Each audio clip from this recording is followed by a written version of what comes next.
Hi friends, welcome back to my channel. ನಾನಿವತ್ತು veg fried ರೈಸ್ನ ಯಾವ ಥರ ಮಾಡೋದು ಅಂತ ಹೇಳಿ ತೋರಿಸ್ತಾ ಇದ್ದೀನಿ. ತುಂಬ ಚೆನ್ನಾಗಿರುತ್ತೆ, ತುಂಬ ಟೇಸ್ಟಿಯಾಗಿರುತ್ತೆ. ಈ ವೆಜ್ ಫ್ರೈಡ್ ರೈಸ್ನ ನೀವು ಬೆಳಗ್ಗೆ ಟಿಫನ್ಗೆ, ಲಂಚ್ಗೆ ಇಲ್ಲ ನೈಟ್ಗಾದ್ರೂ ಮಾಡ್ಕೋಬೋದು.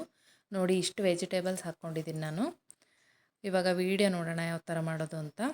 ಒಂದು ಕಡಾಯಿಗೆ ಎಣ್ಣೆ ಹಾಕ್ಕೊಂಡಿದ್ದೀನಿ, ಸಾಸಿವೆ ಮತ್ತು ಕರಿಬೇವು ಸೊಪ್ಪನ್ನ ಹಾಕ್ಕೊಂಡಿದ್ದೀನಿ. ಸಾಸಿವೆ ಚಟಪಟ ಅಂತ ಸಿಡ್ದಾದ್ಮೇಲೆ ಈರುಳ್ಳಿ ಹಾಕ್ಕೊತಾ ಇದ್ದೀನಿ.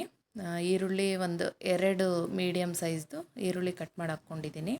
ಕ್ಯಾರೆಟು ಮತ್ತು ಬೀನ್ಸ್ನ ಒಂದೊಂದು ಬೌಲ್ ಹಾಕ್ಕೊಂಡಿದ್ದೀನಿ. ಮತ್ತು ಪೊಟ್ಯಾಟೊ, ಆಲೂಗಡ್ಡೆನೂ ನಾನು 1 ಬೌಲ್ ಹಾಕ್ಕೊಂಡಿದ್ದೀನಿ.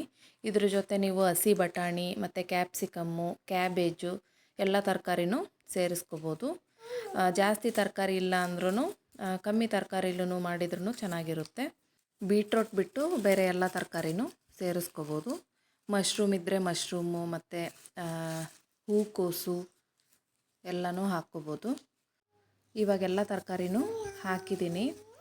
ಸ್ವಲ್ಪ ಉಪ್ಪು ಹಾಕಿ ಒಂದು 5 ನಿಮಿಷದವರೆಗೂ ನಾನು ಬೇಯಕ್ಕೆ ಬಿಡ್ತಾಯಿದ್ದೀನಿ.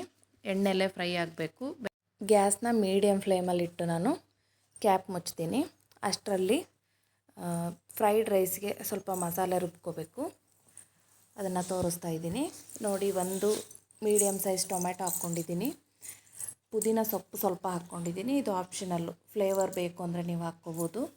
ಮತ್ತು ಶುಂಠಿ ಹಾಕ್ಕೊಂಡಿದ್ದೀನಿ, 1-2 ಬೆಳ್ಳುಳ್ಳಿ ಹೆಸಳು ಹಾಕ್ಕೊಂಡಿದ್ದೀನಿ, 3 ಒಣಮೆಣಸಿಕಾಯಿ ಹಾಕ್ಕೊಂಡಿದ್ದೀನಿ, 1 ಹಸಿಮೆಣಸಿಕಾಯಿ ಹಾಕ್ಕೊಂಡಿದ್ದೀನಿ.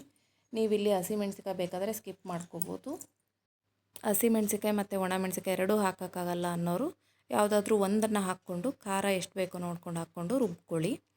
ಮತ್ತು ನಾನು ಸ್ವಲ್ಪ ಕರಿಬೇವು ಸೊಪ್ಪು ಹಾಕ್ಕೊತಾ ಇದ್ದೀನಿ. ಸ್ವಲ್ಪ ಕೊತ್ತಂಬರಿ ಸೊಪ್ಪನ್ನು ಹಾಕ್ಕೊಂಡು ಚೆನ್ನಾಗಿ ಪೇಸ್ಟ್ ಮಾಡ್ಕೊತೀನಿ. ಅಷ್ಟರಲ್ಲಿ ವೆಜಿಟೇಬಲ್ಸ್ ಎಲ್ಲ ನೋಡಿ ಚೆನ್ನಾಗಿ ಬೆಂದಿರುತ್ತೆ. ಈ ಟೈಮಲ್ಲಿ ನಾನು ರುಬ್ಬಿರೋ ಮಸಾಲೆನ ವೆಜಿಟೇಬಲ್ಸ್ಗೆ ಸೇರಿಸ್ಕೊತಾ ಇದ್ದೀನಿ. ಇವಾಗ ಇದನ್ನು ಚೆನ್ನಾಗಿ ಮಿಕ್ಸ್ ಮಾಡಿ ಇದನ್ನು 1-2 ನಿಮಿಷದವರೆಗೂ ನಾವು ಫ್ರೈ ಮಾಡ್ಕೋಬೇಕು, ಹಸಿ ವಾಸನೆ ಎಲ್ಲ ಹೋಗೋವರೆಗೂ. 2 ನಿಮಿಷ ಫ್ರೈ ಮಾಡ್ಕೊಂಡಾದಮೇಲೆ 1 ಸ್ಪೂನಷ್ಟು ಗರಂ ಮಸಾಲ ಹಾಕ್ಕೊತಾ ಇದ್ದೀನಿ. ಇವಾಗ ಉಪ್ಪು ಹಾಕ್ಕೋಬೇಕು, ರುಚಿಗೆ ಎಷ್ಟು ಬೇಕಾಗುತ್ತೋ ಅಷ್ಟು. ಯಾಕಂದರೆ ನಾವು ವೆಜಿಟೇಬಲ್ಸ್ನ ನಾವು ಫ್ರೈ ಮಾಡೋವಾಗ್ಲೂ ನಾವು ಉಪ್ಪು ಹಾಕ್ಕೊಂಡಿರ್ತೀವಿ, ಮತ್ತು ರೈಸಲ್ಲೂ ಉಪ್ಪು ಹಾಕ್ಕೊಂಡಿರೋದ್ರಿಂದ ಉಪ್ಪು ನೋಡಿ ಹಾಕ್ಕೊಳ್ಳಿ. ಲಾಸ್ಟಲ್ಲಿ ಅರ್ಧ ಹೋಳು ನಿಂಬೆಹಣ್ಣನ್ನು ಹಿಂಡ್ತಾ ಇದ್ದೀನಿ. ಈ ಮೆಥಡಲ್ಲಿ ಒಂದು ಸಲ ಟ್ರೈ ಮಾಡಿ ನೋಡಿ, ತುಂಬ ಚೆನ್ನಾಗಿರುತ್ತೆ, ತುಂಬ ಟೇಸ್ಟಿಯಾಗಿರುತ್ತೆ. ನಿಮ್ಮ ಮನೇಲಿ ಎಲ್ಲರೂ ಇಷ್ಟಪಟ್ಟು ತಿಂತಾರೆ. ಮತ್ತು ಇನ್ನೂ ಯಾರೆಲ್ಲ ನನ್ನ ಚಾನಲ್ಗೆ ಸಬ್ಸ್ಕ್ರೈಬ್ ಮಾಡ್ಕೊಂಡಿಲ್ಲ, ಪ್ಲೀಸ್ ಸಬ್ಸ್ಕ್ರೈಬ್ ಮಾಡ್ಕೊಳ್ಳಿ. ವಿಡಿಯೋನ ಸಬ್ಸ್ಕ್ರೈಬ್ ಆಗದೆ ನೋಡ್ತಾ ಇದ್ದರೆ ಸಬ್ಸ್ಕ್ರೈಬ್ ಮಾಡಿಕೊಂಡು ಒಂದು ಲೈಕ್ ಕೊಡಿ. ನಾನು ಆಲ್ರೆಡಿ ರೈಸ್ನ ಮಾಡಿಟ್ಕೊಂಡಿದ್ದೆ. ನೋಡಿ, ಬಿಸಿ ಇರೋವಾಗಲೇ ನಾವು ರೈಸ್ನ ಒಗ್ಗರಣೆಗೆ ಹಾಕಿ ಕಲಿಸ್ಕೊಂಡ್ಬಿಟ್ರೆ ಚೆನ್ನಾಗಿ ಹಿಡ್ಕೊಳ್ಳುತ್ತೆ ಮಸಾಲೆ ಎಲ್ಲ. ಒಂದು 5 ನಿಮಿಷದವರೆಗೂ ನಾವು ಕಲಿಸ್ಬಿಟ್ಟು ಕ್ಯಾಪ್ ಮುಚ್ಚಿ ಇಡಬೇಕು, ಮಸಾಲೆ ಎಲ್ಲ ಚೆನ್ನಾಗಿ ಹಿಡ್ಕೊಳ್ಳುತ್ತೆ. ಇವಾಗ ನೋಡಿ, ನಾನು ಎಲ್ಲನೂ ಮಿಕ್ಸ್ ಮಾಡಿದ್ದೀನಿ.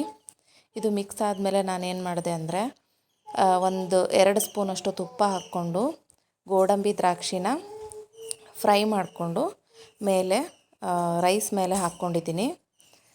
ಟೇಸ್ಟ್ ಮಾತ್ರ ತುಂಬ ಚೆನ್ನಾಗಿತ್ತು. ತುಪ್ಪದ ಫ್ಲೇವರು ಮತ್ತು ರೈಸ್ ತಿನ್ನೋವಾಗ ಗೋಡಂಬಿ ದ್ರಾಕ್ಷಿ ಎಲ್ಲ ಸಿಗ್ತಾಯಿದ್ರೆ ತುಂಬ ಚೆನ್ನಾಗಿರುತ್ತೆ. ನೀವು ಒಂದು ಸಲ ಟ್ರೈ ಮಾಡಿ, ಮತ್ತು ವಿಡಿಯೋ ಹೇಗಿತ್ತು ಅಂತ ಹೇಳಿ ಕಮೆಂಟ್ ಮಾಡಿ ತಿಳಿಸಿ.